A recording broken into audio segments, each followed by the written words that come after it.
ஒவ்வொரு மனிதருக்கும் உள்ளேயும் எத்தனை எதிரிகள் இருக்கிறார்கள் என்று உங்களுக்கு தெரியுமா? வாங்க என்னென்னு தெரிஞ்சுக்கலாம். மொத்தம் 6: கோபம், பேராசை, பொறாமை, அகங்காரம், மோகம், காமம்.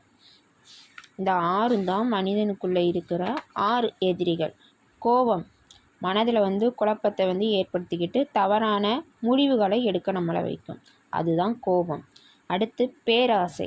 நம்ம இப்போ கிடச்சிருக்கு, ஒரு பொருள் நமக்கு கிடச்சிருக்கு, அது போதுங்கிற எண்ணம் நமக்கு இருக்காது.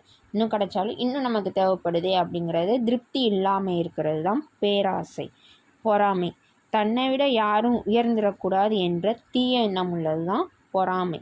அகங்காரம். மற்றவர்களை காட்டிலும் உயர்ந்தவன் என எண்ணுதல், இதுதான் அகங்காரம். மோகம். ஒன்றின் மீது அளவற்ற பற்று கொண்டு அதை எப்படியாவது அடைய வேண்டும் என எண்ணிக்கிட்டே இருப்போம், அதுதான் மோகம். காமம். எதன் மீதும் தர்ம நீதிக்கு எதிராக ஆசை கொள்வது தான் காமம். இதை பற்றி இப்போ ஷார்ட்டாக அண்ட் ஸ்வீட்டாக இதில் சொல்லியிருக்கேன், ஒவ்வொரு லைனாக. இது ஃபுல்லாக கோபம்னா என்ன அப்படின்னு சொல்லி ஒவ்வொன்றையும் பற்றி டீட்டெயிலாக தெரிஞ்சுக்கணும் அப்படின்னா வீடியோவை பாருங்கள். ஃபுல் வீடியோ நான் போட்டிருக்கேன். தேங்க்யூ.